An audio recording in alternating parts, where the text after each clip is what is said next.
पंजाब सारा रो रहा, मामा बैन पा रही, लोग दहथड़ी पिट रहे आ, पर आम आदमी पार्टी ते पंजाब सरकार ने मूँह नहीं खोलिया। जिवें मुख मंत्री भगवंत सिंह मान दे बुल सीनते गए हुण, जो पंजाब दहलिया, जो पंजाबियों में आ सुरक्षा की भावना वधी आ, तां उहदी ड्यूटी सी कि वो सिद्धू मूसेवाले घर भी जाते तो हस्पताल जाके खड़ते। तो सब तो वड्डी ये कि उहदे बाप दे मोढे ते हत्थ रख के कहंदे कि मैं तेरे नाल खड़ा, बिना ये जायजा लिया कि किहदी सिक्योरिटी कट्टनी या किहदी नहीं कट्टनी, सिक्योरिटी ते कट किवें लाता। उस तो भी अगे गल ये कि यह भी कहा कि भाई तुसी जे सिक्योरिटी ते कट लाई आ तां तुसी वो नाम जिहड़े VIP आ वो नशर क्यों कीते आ। भगवंत सिंह मान बतौर अदाकार जिहड़े निरसंदेह सांझ रखते होणगे मूसेवाले नाल, उहदे घर अफसोस लिए भी नहीं पहुँचे। लोगों के तौर पर क्योंकि पंजाब के मुखी आ उत्थे अदरवाइज भी नहीं गए। ये बड़ा जिहड़ा एक हैरानीजनक है तो एक बड़ी चित्थे जाने वाली गल आ। राकेश टिकैत जिहड़े किसान नेता आ, कल उन्हां ते स्याही सट दित्ती गई कि उन्हां उत्ते हमला करने की कोशिश की सी, पर उन्होंने पुलिस नूं पहले ही अलर्ट करता सा, सूचना देती सी, बावजूद ये पुलिस ने कोई एहतियात वजों कदम नहीं चुकिया, जिसके सिट्टे वजों हमला तो ना होया पर उन्हें स्याही सट दी गई। पता ही लगा कि बाद में जिहड़े स्याही सट्टण वाले आ ये भारतीय जनता पार्टी के घर को निकले।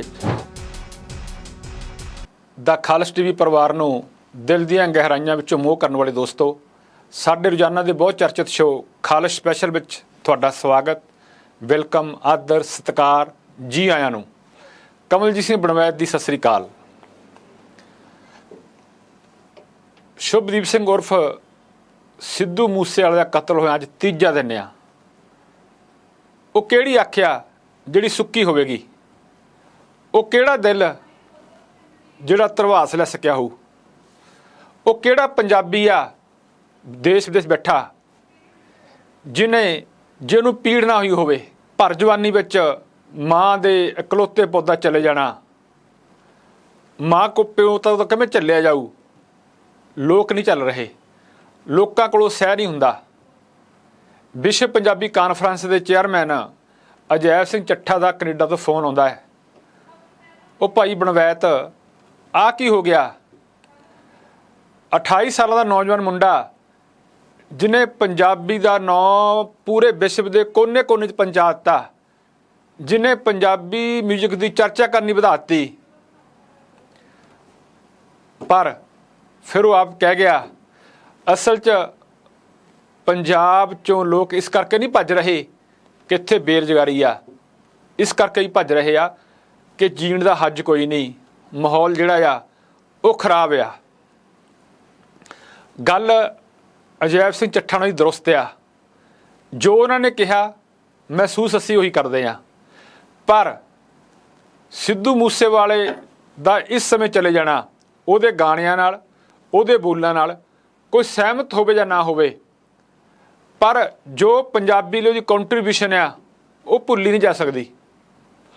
जिवें 6-7 साल के अरसे च उहदा नां अंबरां ते चमकण लगा, ये उहदी मेहनत दा सलाम। असीं अज ये तो थोड़ी हटमी चर्चा करांगे, वो ये कि एक तां ये कि पंजाब सारा रो रहा, मामा बैन पा रही, लोग दहथड़ी पिट रहे आ, पर आम आदमी पार्टी ते पंजाब सरकार ने मूँह नहीं खोलिया। जिवें मुख मंत्री भगवंत सिंह मान दे बुल सीनते गए हुण, उन्होंने मूसेवाले दे पेरेंट्स की मंग ते हाई कोर्ट के सिटिंग जज तो जांच कराउण दा फैसला तो लै लिया, पर जिहड़ी उन्हां दी मुख मंत्री तौर पर ड्यूटी बनती सी कि पंजाब वासियों धरवास लो, मेरे च भरोसा रखो, मैं पंजाब के हालात ते काबू पाऊँगा, वो सारे कुछ विचों मनफी है। इस तो भी अगे चल जाइए, मूसेवाला उस भाईचारे नाल संबंध रखदा जिस भाईचारे विचों भगवंत सिंह मान आए आ। भगवंत सिंह मान सियासत में पैर धरन तो पहला ਜਾਂ ਪੰਜਾਬ ਦੇ ਮੁੱਖ ਮੰਤਰੀ ਬਣਨ ਤੋਂ ਪਹਿਲਾਂ ਕਲਾਕਾਰ ਦੇ ਭਾਈਚਾਰੇ ਵਿੱਚੋਂ ਸੀਗੇ।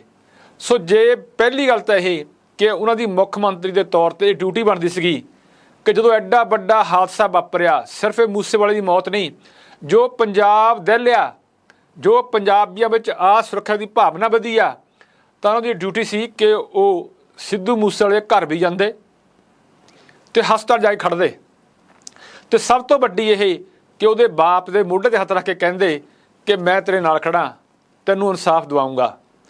ਉਸ ਤੋਂ ਬਿਨਾਂ ਪੰਜਾਬ ਵਿੱਚ ਜਿਹੜਾ ਇੱਕ ਇਨਸਿਕਿਉਰਿਟੀ ਆਈ ਆ, ਇੱਕ ਸੁਰੱਖਿਆ ਦਾ ਮਾਹੌਲ ਬਣਿਆ, ਉਸ ਮਾਹੌਲ ਨੂੰ ਦਰੁਸਤ ਕਰਨਾ ਉਹਨਾਂ ਦੀ ਜ਼ਿੰਮੇਵਾਰੀ ਤਾਂ ਹੈ ਹੀ ਹੈ, ਪਰ ਪੰਜਾਬੀਆਂ ਨੂੰ ਇਹ ਭਰੋਸਾ ਦੇਣਾ ਕਿ ਮੈਂ ਗੰਭੀਰ ਹਾਂ, ਉਹ ਕੁਝ ਨਹੀਂ ਹੋਇਆ। ਮੈਨੂੰ ਇੰਝ ਲੱਗਦਾ ਕਿ ਭਗਵੰਤ ਸਿੰਘ ਮਾਨ ਹੁਣੀ ਕਾਹਲੀ ਵਿੱਚ ਉਹ ਫੈਸਲੇ ਤਾਂ ਲੈ ਰਹੇ ਆ ਜਿਹੜੇ ਪ੍ਰਚਾਰ ਲਈ ਠੀਕ ਆ, ਉਹ ਫੈਸਲੇ ਜਿਨ੍ਹਾਂ ਨਾਲ ਉਹਨਾਂ ਦੀ ਵਾਹਵਾ ਹੁੰਦੀ ਆ, ਪਰ ਉਹਨਾਂ ਨੇ ਪੰਜਾਬ ਦੀ ਨਬਜ਼ 'ਤੇ ਹੱਥ ਨਹੀਂ ਰੱਖਿਆ, ਉਹਨਾਂ ਨੇ ਪੰਜਾਬ ਦੀ ਬਿਮਾਰੀ ਨੂੰ ਟੋਇਆ ਨਹੀਂ ਹੈਗਾ, ਅਤੇ ਜਦੋਂ ਤੱਕ ਤੁਸੀਂ ਬਿਮਾਰੀ ਲੱਭਦੇ ਨਹੀਂ ਉਹਦਾ ਇਲਾਜ ਨਹੀਂ ਹੁੰਦਾ। ਇੱਕ ਗੱਲ ਹੋਰ, ਭਗਵੰਤ ਸਿੰਘ ਮਾਨ ਹੋਣਾ ਨੇ ਜਿਸ ਦਿਨ ਮੂਸੇ ਦਾ ਕਤਲ ਹੋਇਆ ਉਸ ਤੋਂ ਇੱਕ ਦਿਨ ਪਹਿਲਾਂ ਹੀ ਚੌਥੀ ਵਾਰ ਪੰਜਾਬ ਦੀ VIP ਦੀ ਜਿਹੜੀ ਸੁਰੱਖਿਆ ਉਹ ਛਾਂਗੀ ਸੀ। ਮਾਮਲਾ ਹਾਈ ਕੋਰਟ 'ਚ ਆ, ਹਾਈ ਕੋਰਟ ਨੇ ਪੰਜਾਬ ਸਰਕਾਰ ਦੀ ਖਿਚਾਈ ਕੀਤੀ ਆ ਕਿ ਤੁਸੀਂ ਬਿਨਾਂ ਕੋਈ ਮੀਟਿੰਗ ਕੀਤਿਆਂ, ਬਿਨਾਂ ਇਹ ਜਾਇਜ਼ਾ ਲਿਆ ਕਿ ਕਿਹਦੀ ਸਿਕਿਉਰਿਟੀ ਕੱਟਣੀ ਆ ਕਿਹਦੀ ਨਹੀਂ ਕੱਟਣੀ, ਸਿਕਿਉਰਿਟੀ ਦੇ ਕੱਟ ਕਿਵੇਂ ਲਾ ਦਿੱਤਾ।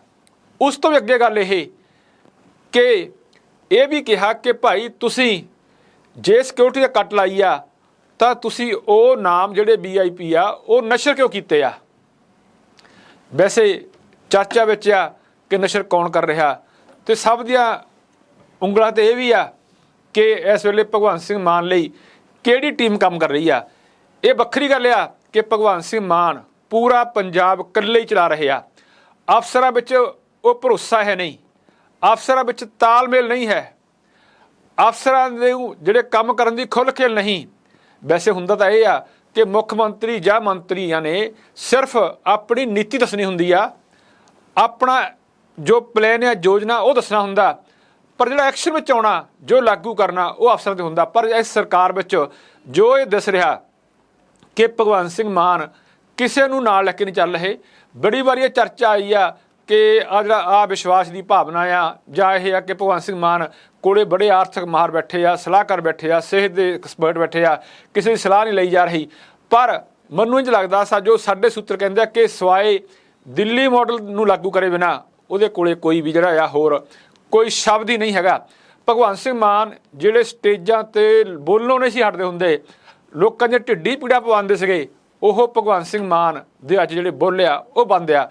ਕੀ ਅਸੀਂ ਇਹ ਸਮਝ ਲਈਏ ਕਿ ਭਗਵੰਤ ਸਿੰਘ ਮਾਨ ਹੁਣੀ ਦਿੱਲੀ ਦੀ ਆਗਿਆ ਬਿਨਾਂ ਇੱਕ ਵੀ ਸ਼ਬਦ ਨਹੀਂ ਬੋਲ ਸਕਦੇ, ਅਤੇ ਜੇ ਦਿੱਲੀ ਦੀ ਇਜਾਜ਼ਤ ਤੋਂ ਬਿਨਾਂ ਉਹ ਇੱਕ ਸ਼ਬਦ ਕਿਸੇ ਦੇ ਦੁੱਖ ਵਿੱਚ ਸਾਂਝਾ ਹੁੰਦਾ ਵੀ ਨਹੀਂ ਵਰਤ ਸਕਦੇ, ਤਾਂ ਫਿਰ ਕਾਹਦਾ ਮਾਡਲ ਹੋਇਆ ਦਿੱਲੀ। ਕੀ ਪੰਜਾਬ ਦਾ ਜੋ ਸਕੂਲ ਸਿਸਟਮ ਆ, ਜੋ ਹਸਪਤਾਲ ਆ, ਹੈਲਥ ਆ, ਜੇ ਉਹਨੂੰ ਸੁਧਾਰਨ ਲਈ ਇੱਕ ਨਮੂਨਾ ਚੁਣਿਆ ਤਾਂ ਦਿੱਲੀ ਪੈਟਰਨ ਆ, ਤਾਂ ਕਿ ਸਾਰਾ ਦਾ ਸਾਰਾ ਸਿਸਟਮ ਜਿਹੜਾ ਆ ਉਹ ਦਿੱਲੀ ਪੈਟਰਨ ਚੱਲੂਗਾ। ਕਿ ਭਗਵੰਤ ਸਿੰਘ ਦੀ ਜਵਾਨ ਜਿਹੜੀ ਆ ਉਹ ਦਿੱਲੀ ਦੇ ਇਸ਼ਾਰੇ 'ਤੇ ਚੱਲੇਗੀ। ਹੈਰਾਨੀ ਦੀ ਗੱਲ ਇਹ ਕਿ ਦੁਨੀਆ ਤੜਫ ਰਹੀ ਆ, ਰੋ ਰਹੀ ਆ, ਉਹਦੇ ਘਰਾਂ ਨੂੰ, ਮੂਸੇਵਾਲੇ ਦੇ ਘਰਾਂ ਨੂੰ ਲੋਕ ਕਤਾਰਾਂ ਬਣ ਕੇ ਭੱਜ ਰਹੇ ਆ, ਬਹਾਇਆ ਪਾਣੀ ਦੀ ਤਰ੍ਹਾਂ, ਪਰ ਪੰਜਾਬ ਦੇ ਜਿਹੜੇ 92 ਵਿਧਾਇਕ ਆ ਜਾਂ ਹੈਗੇ ਮੰਤਰੀ ਆ, ਉਹਨਾਂ 'ਚੋਂ ਵੀ ਕਿਸੇ ਨੇ ਹਮਦਰਦੀ ਦਾ ਅਕਸ਼ਰ ਪ੍ਰਗਟ ਨਹੀਂ ਕੀਤਾ। ਫਿਰ ਸਭ ਤੋਂ ਵੱਡੀ ਗੱਲ ਇਹ ਕਿ ਭਗਵੰਤ ਸਿੰਘ ਮਾਨ ਹੋਣਾ ਕੋਲੇ ਗ੍ਰਹਿ ਮੰਤਰਾਲਾ ਆ, ਅਤੇ ਮੈਂ ਇਹਦੇ ਨਾਲ ਇਹ ਵੀ ਕਹਿਦਾ ਕਿ ਪੰਜਾਬ ਸਰਕਾਰ ਅਤੇ ਜਿਹੜੀ ਅਫਸਰਸ਼ਾਹੀ ਤਾਲਮੇਲ ਦੀ ਘਾਟ ਇਸ ਹੱਦ ਤੱਕ ਆ ਕਿ ਕਤਲ ਤੋਂ ਕੋਈ 14 ਘੰਟੇ ਤੱਕ ਵੀ ਮੂਸੇਵਾਲੇ ਦੇ ਘਰ ਕੋਈ ਪੰਜਾਬ ਪੁਲਿਸ ਦਾ ਵੱਡਾ ਅਫਸਰ ਨਹੀਂ ਪਹੁੰਚਿਆ। ਭਗਵੰਤ ਸਿੰਘ ਮਾਨ ਜਾਂ ਕਿਸੇ ਮੰਤਰੀ ਨੇ ਤਾਂ ਜਾ ਕੇ ਖੜਨਾ ਹੀ ਕੀ ਸੀਗਾ। ਉਸ ਤੋਂ ਵੀ ਅੱਗੇ ਗੱਲ ਇਹ ਕਿ DGP ਜਿਸ ਦਿਨ ਕਤਲ ਹੁੰਦਾ ਉਸੇ ਸ਼ਾਮ ਨੂੰ ਇੱਕ ਪ੍ਰੈਸ ਕਾਨਫਰੰਸ ਕਰਕੇ ਕਹਿੰਦੇ ਆ ਕਿ ਖਾੜਕੂਆਂ ਜਿਹੜੇ ਹੈਗੇ ਆ ਗੈਂਗਸਟਰ ਉਹਨਾਂ ਨਾਲ ਜਿਹੜਾ ਨਾ ਜੁੜਦਾ, ਪਰ ਅਗਲੀ ਸਵੇਰ ਉਹ ਪਲਟ ਜਾਂਦੇ ਆ। ਹੈਰਾਨੀ ਹੁੰਦੀ ਕਿ ਸਾਰੇ ਜਿਹੜੇ ਆ ਕਿਉਂਕਿ ਤਾਲਮੇਲ ਦੀ ਘਾਟ ਆ, ਬੋਲੀ ਆਪੋ ਆਪਣੀ ਬੋਲਦੇ ਆ। ਚਾਹੀਦਾ ਤਾਂ ਇਹ ਹੁੰਦਾ ਕਿ ਮੁੱਖ ਮੰਤਰੀ ਜੋ ਬੋਲੇ ਉੱਪਰ ਤੋਂ ਲੈ ਕੇ ਥੱਲੇ ਤੱਕ ਸਾਰੇ ਉਹ ਬੋਲੀ ਬੋਲਣ। ਤੇ ਇਹਦੇ ਨਾਲ ਇੱਕ ਗੱਲ ਜਿਹੜੀ ਹੋਰ ਵੀ ਸਾਹਮਣੇ ਆਉਂਦੀ ਆ ਕਿ ਪੰਜਾਬ ਦਾ ਗਾਇਕ ਇੱਕਾ ਦੁੱਕਾ ਉਹਦੇ ਘਰ ਅਫਸੋਸ ਤਾਂ ਕਰਨ ਗਿਆ, ਪਰ ਗਾਇਕਾਂ ਨੇ ਖੜ ਕੇ ਉਹਦੇ ਹੱਕ 'ਚ ਹਾਂ ਦਾ ਨਾਰਾ ਨਹੀਂ ਮਾਰਿਆ। ਕਰਨਾ ਇਹ ਬਣਦਾ ਸੀ ਕਿ ਪੰਜਾਬ ਦੇ ਸਾਰੇ ਗਾਇਕ ਇਕਮੁੱਠ ਹੋ ਕੇ ਚਾਹੇ ਭਗਵੰਤ ਸਿੰਘ ਮਾਨ 'ਤੇ ਦਬਾਅ ਪਾਉਂਦੇ ਜਾਂ ਉੱਥੇ ਪੁੱਜਦੇ ਖੜਦੇ ਜਾਂ ਘੱਟੋ ਘੱਟ ਹਾਂ ਦਾ ਨਾਰਾ ਮਾਰਦੇ, ਪਰ ਅਜਿਹਾ ਨਹੀਂ ਹੋਇਆ। ਮੇਰੇ ਇੱਕ ਧਿਆਨ 'ਚ ਆ ਰਿਹਾ ਕਿ ਜਦੋਂ 202 ਵਿੱਚ ਕੈਪਟਨ ਅਮਰਿੰਦਰ ਸਿੰਘ ਦੀ ਸਰਕਾਰ ਬਣੀ ਸੀਗੀ, ਉਸ ਵੇਲੇ ਜਸਵਿੰਦਰ ਭੱਲਾ ਤੇ BM ਸ਼ਰਮਾ ਹੁਣੀ ਇੱਕ ਪ੍ਰੋਗਰਾਮ ਵਿੱਚ ਕੋਈ ਸਟਾਇਰ ਕਰਤਾ ਸੀਗਾ ਕੈਪਟਨ ਅਮਰਿੰਦਰ ਸਿੰਘ ਦੀ ਪਾਕਿਸਤਾਨੀ ਦੋਸਤ ਉੱਤੇ। ਤਦ ਉਸ ਵੇਲੇ ਚੀਫ ਸੈਕਟਰੀ ਸੀਗੇ, ਉਹਨਾਂ ਨੇ ਜਸਵਿੰਦਰ ਭੱਲਾ ਦੇ ਇੱਕ ਥੱਪੜ ਜੜ ਦਿੱਤਾ। ਉਸ ਤੋਂ ਬਾਅਦ ਮਜਾਲ ਕੇ ਕਿਸੇ ਸਿੰਗਰ ਜਿਹੜੇ ਸਟੇਜਾਂ 'ਤੇ ਲਗਾਤਾਰ ਬੋਲਦੇ ਆ, ਇੱਕ ਅੱਖਰ ਵੀ ਨਿਕਲਿਆ ਹੋਵੇ। ਮੀਡੀਆ ਨੇ ਇਸ ਗੱਲ ਨੂੰ ਕਾਫੀ ਗੰਭੀਰਤਾ ਨਾਲ ਲਿਆ। ਅੱਜ ਵੀ ਜਿਹੜੇ ਸਿਆਸੀ ਪੰਡਤ ਆ, ਸਿਆਸੀ ਮਾਹਰ ਆ, ਜਾਗਰੂਕ ਲੋਕ ਆ, ਉਹ ਇਸ ਗੱਲ ਨੂੰ ਗੰਭੀਰਤਾ ਨਾਲ ਲੈ ਰਹੇ ਆ ਕਿ ਨਾ ਤਾਂ ਪੰਜਾਬ ਸਰਕਾਰ ਨੇ ਮੂਸੇਵਾਲੇ ਦੇ ਪਰਿਵਾਰ ਨੂੰ ਕੋਈ ਹਮਦਰਦੀ ਪ੍ਰਗਟ ਕੀਤੀ ਆ ਤੇ ਨਾ ਪੰਜਾਬੀਆਂ ਨੂੰ ਕੋਈ ਧਰਵਾਸ ਦਿੱਤਾ, ਭਰੋਸਾ ਦਿੱਤਾ। ਜਦੋਂ ਕਿ ਮੁੱਖ ਮੰਤਰੀ ਜਿਹੜਾ ਭਗਵੰਤ ਸਿੰਘ ਮਾਨ ਆ, ਉਹਦੀ ਇਹ ਡਿਊਟੀ ਬਣਦੀ ਹੁੰਦੀ ਹੈ ਮੁੱਖ ਮੰਤਰੀ ਕਿ ਅਜਿਹੇ ਸਮੇਂ ਜਦੋਂ ਬਹੁਤ ਨਾਜ਼ੁਕ ਸਮਾਂ ਹੋਵੇ ਤਦ ਉਹ ਬਿਆਨ ਜਾਰੀ ਕਰਕੇ ਜਿਹੜਾ ਲੋਕਾਂ ਨੂੰ ਧਰਵਾਸ ਦੇਣ, ਲੋਕਾਂ ਦੀ ਜਿਹੜੀ ਆ ਮੋਢੇ 'ਤੇ ਹੱਥ ਰੱਖਣ। ਪਰ ਭਗਵੰਤ ਸਿੰਘ ਮਾਨ ਹੁਣਾਂ ਦੀ ਤਰਜ਼ 'ਤੇ ਹੀ ਕੱਲ੍ਹ DGP ਨੇ ਪ੍ਰੈਸ ਕਾਨਫਰੰਸ ਕੀਤੀ, ਆਪਣੀ ਗੱਲ ਕਹਿ ਕੇ ਉਹ ਤੁਰਦੇ ਬਣੇ। ਮੁੱਖ ਮੰਤਰੀ ਭਗਵੰਤ ਸਿੰਘ ਮਾਨ ਤਾਂ ਸਿਰਫ ਵੀਡੀਓ 'ਤੇ ਬੋਲ ਕੇ ਚੱਲ ਜਾਂਦੇ ਆ, ਪਰ ਉਹਨਾਂ ਨੇ ਜਿਹੜੀ ਪ੍ਰੈਸ ਕਾਨਫਰੰਸ ਕੀਤੀ ਆ ਉਹ ਵੀ ਉਸ ਵੀਡੀਓ ਤਰਜ਼ 'ਤੇ ਕੀਤੀ ਆ ਕਿ ਆਪਣੀ ਗੱਲ ਕਹਿ ਕੇ ਤੁਰਦੇ ਬਣੇ। ਜਦ ਕਿ ਪ੍ਰੈਸ ਕਾਨਫਰੰਸ ਕਰਨ ਵੇਲੇ ਡਿਊਟੀ ਇਹ ਬਣਦੀ ਹੁੰਦੀ ਆ ਕਿ ਤੁਸੀਂ ਪੱਤਰਕਾਰਾਂ ਦੇ ਸਵਾਲ ਦਾ ਜਵਾਬ ਦਿਓ। ਇਸ ਕਰਕੇ ਨਹੀਂ ਕਿ ਪੱਤਰਕਾਰ ਸਵਾਲ ਪੁੱਛਦੇ ਆ, ਇਸ ਕਰਕੇ ਕਿ ਲੋਕ ਅਸਲੀਅਤ ਜਾਣਨਾ ਚਾਹੁੰਦੇ ਆ, ਲੋਕ ਅੰਦਰ ਦੀ ਗੱਲ ਜਾਣਨਾ ਚਾਹੁੰਦੇ ਆ। ਜਦੋਂ ਤੁਸੀਂ ਪ੍ਰੈਸ ਕਾਨਫਰੰਸ ਵਿੱਚ ਆਪਣੀ ਗੱਲ ਕਰਕੇ ਚੱਲ ਜਾਂਦੇ ਹੋ, ਜਿਵੇਂ ਦੇਸ਼ ਦਾ ਪ੍ਰਧਾਨ ਮੰਤਰੀ ਨਰਿੰਦਰ ਮੋਦੀ ਮਨ ਕੀ ਬਾਤ ਕਰਦਾ, ਉਹ ਆਪਣੀ ਗੱਲ ਕਹਿ ਕੇ ਚੱਲ ਜਾਂਦੇ ਆ, ਮੁੜ ਕੇ ਫੀਡਬੈਕ ਕੋਈ ਨਹੀਂ, ਜਿਵੇਂ ਉਹ ਮੁੜ ਕੇ ਗੁੰਗੇ ਬੋਲੇ ਹੋ ਗਏ ਹੁਣ। ਸੋ ਇੱਕ ਦਰਦ ਮੂਸੇਵਾਲੇ ਚਲੇ ਜਾਣ ਦਾ, ਦੂਜਾ ਦਰਦ ਸਰਕਾਰ ਦਾ ਮੂੰਹ ਬੰਦ ਰਹਿਣਾ, ਤੀਜਾ ਗਾਇਕਾਂ ਦਾ ਇਕੱਠੇ ਹੋ ਕੇ ਹਾਂ ਦਾ ਨਾਰਾ ਨਾ ਮਾਰਨਾ। ਉਸ ਤੋਂ ਵੀ ਅੱਗੇ ਗੱਲ ਇਹ ਕਿ ਕੋਈ ਵੀ ਅਜਿਹਾ ਬਿਆਨ ਨਾ ਦੇਣਾ ਜਿਹਦੇ ਨਾਲ ਪੰਜਾਬੀ ਦੇ ਲੋਕਾਂ ਨੂੰ ਢਾਰਸ ਮਿਲੇ ਕਿ ਉਹ ਜਿਸ ਮਾਹੌਲ ਵਿੱਚ ਜੀਉ ਰਹੇ ਆ, ਜਿਵੇਂ ਦਹਿਸ਼ਤ ਨਾਲ ਸਾਰਾ ਪੰਜਾਬ ਦਹਿਲਿਆ ਪਿਆ, ਉਹ ਇਸ ਦਹਿਸ਼ਤ ਵਿੱਚੋਂ ਨਿਕਲ ਸਕਦੇ। ਸੋ ਇਹ ਜਿਹੜਾ ਹੈਗਾ ਮਾਮਲਾ ਉਹ ਬੜਾ ਗੰਭੀਰ ਆ ਤੇ ਮੈਨੂੰ ਜੋ ਲੱਗਦਾ ਭਗਵੰਤ ਸਿੰਘ ਮਾਨ ਹੁਣੀ ਚਾਹੇ ਪੰਜਾਬ ਲਈ ਕੁਝ ਕਰਨ ਲਈ ਗੰਭੀਰ ਆ, ਪਰ ਜਿੰਨਾ ਕੁ ਮਾਮਲਾ ਇਹ ਗੰਭੀਰ ਸੀਗਾ ਉਨੀ ਗੰਭੀਰਤਾ ਨਾਲ ਇਸ ਮਾਮਲੇ ਨੂੰ ਲਿਆ ਨਹੀਂ ਗਿਆ ਹੈਗਾ। ਚਾਹੇ ਆਪਾਂ ਇਹਦੇ ਲਈ ਕਹਿ ਦਈਏ ਕਿ ਸਰਕਾਰ ਤੇ ਅਫਸਰਾਂ ਦੀ ਤਾਲਮੇਲ ਦੀ ਘਾਟ ਆ, ਭਗਵੰਤ ਸਿੰਘ ਮਾਨ ਬਤੌਰ ਅਦਾਕਾਰ ਜਿਹੜੇ ਨਿਰਸੰਦੇਹ ਸਾਂਝ ਰੱਖਦੇ ਹੋਣਗੇ ਮੂਸੇਵਾਲੇ ਨਾਲ, ਉਹਦੇ ਘਰ ਅਫਸੋਸ ਲਈ ਵੀ ਨਹੀਂ ਪਹੁੰਚੇ। ਲੋਕਾਂ ਦੇ ਤੌਰ 'ਤੇ ਕਿਉਂਕਿ ਪੰਜਾਬ ਦੇ ਮੁਖੀ ਆ, ਉੱਥੇ ਅਦਰਵਾਈਜ਼ ਵੀ ਨਹੀਂ ਗਏ। ਇਹ ਬੜਾ ਜਿਹੜਾ ਇੱਕ ਹੈਰਾਨੀਜਨਕ ਹੈ ਅਤੇ ਇੱਕ ਬੜੀ ਚਿੱਥੇ ਜਾਣ ਵਾਲੀ ਗੱਲ ਆ। ਸੋ ਅਗਲਾ ਗੱਲ ਇੱਕ ਜਿਹੜੀ ਹੋਰ ਇਸੇ ਸਮੇਂ ਦੌਰਾਨ ਹੈਗੀ ਆ ਉਹ ਇਹ ਕਰਨ ਵਾਲੀ ਇਹ ਕਿ ਰਕੇਸ਼ ਟਕੈਤ ਜਿਹੜੇ ਕਿਸਾਨ ਨੇਤਾ ਆ, ਕੱਲ੍ਹ ਉਹਨਾਂ 'ਤੇ ਸਿਆਹੀ ਸਿੱਟ ਦਿੱਤੀ ਗਈ। ਇਸ ਤੋਂ ਇੱਕ ਦਿਨ ਪਹਿਲਾਂ ਉਹ ਲੁਧਿਆਣਾ 'ਚ ਹੋ ਕੇ ਗਏ ਸੀਗੇ। ਪਤਾ ਇਹ ਲੱਗਾ ਖਬਰਾਂ ਅਨੁਸਾਰ ਕਿ ਉਹਨਾਂ ਉੱਤੇ ਹਮਲਾ ਕਰਨ ਦੀ ਕੋਸ਼ਿਸ਼ ਕੀਤੀ ਸੀ, ਪਰ ਉਹਨਾਂ ਨੇ ਪੁਲਿਸ ਨੂੰ ਪਹਿਲਾਂ ਹੀ ਅਲਰਟ ਕਰਤਾ ਸਾ, ਸੂਚਨਾ ਦੇ ਦਿੱਤੀ ਸੀ। ਬਾਵਜੂਦ ਇਹਦੇ ਪੁਲਿਸ ਨੇ ਕੋਈ ਇhtiyat ਵਜੋਂ ਕਦਮ ਨਹੀਂ ਚੁੱਕਿਆ, ਜਿਸ ਦੇ ਸਿੱਟੇ ਵਜੋਂ ਹਮਲਾ ਤਾਂ ਨਾ ਹੋਇਆ ਪਰ ਉਹ 'ਤੇ ਸਿਆਹੀ ਸਿੱਟ ਦਿੱਤੀ ਗਈ। ਪਤਾ ਹੀ ਲੱਗਾ ਕਿ ਬਾਅਦ ਵਿੱਚ ਜਿਹੜੇ ਸਿਆਹੀ ਸਿੱਟਣ ਵਾਲੇ ਆ ਇਹ ਭਾਰਤੀ ਜਨਤਾ ਪਾਰਟੀ ਦੇ ਘਰ ਕੋਲ ਨਿਕਲੇ। ਜਦੋਂ ਰਕੇਸ਼ ਟਕੈਤ ਦਾ ਨਾਂ ਲੈਂਦੇ ਆ ਤਾਂ ਸਾਡੀਆਂ ਅੱਖਾਂ ਮੂਹਰੇ ਉਹ ਸ਼ਾਮ ਆ ਜਾਂਦੀ ਆ ਜਦੋਂ ਕਿਸਾਨ ਅੰਦੋਲਨਦਾਨ ਉਹਦੀ ਅੱਖਾਂ ਵਿੱਚੋਂ ਅਥਰੂ ਗਰੇ ਸਨ ਅਤੇ ਲੋਕ ਅਥਰੂ ਦਾ ਮੁੱਲ ਪਾ ਕੇ ਬਹੀਰਾ ਘੱਤ ਕੇ ਬਰੂਹਾਂ 'ਤੇ ਪੁੱਜ ਗਏ ਸੀਗੇ। ਅਤੇ ਮੈਨੂੰ ਇੰਝ ਲੱਗਦਾ ਕਿ ਉਹ ਅਥਰੂ ਜਿਹੜੇ ਆ ਕਿਸਾਨਾਂ ਦੀ ਜਿੱਤ ਦੀ ਵਜ੍ਹਾ ਬਣੇ ਆ। ਪਰ ਕਿਸਾਨ ਲੀਡਰ ਰਕੇਸ਼ ਟਕੈਤ ਹਾਲੇ ਵੀ ਕੇਂਦਰ ਸਰਕਾਰ ਨੂੰ ਘੇਰਨ ਦੀ ਤਿਆਰੀ ਵਿੱਚ ਆ।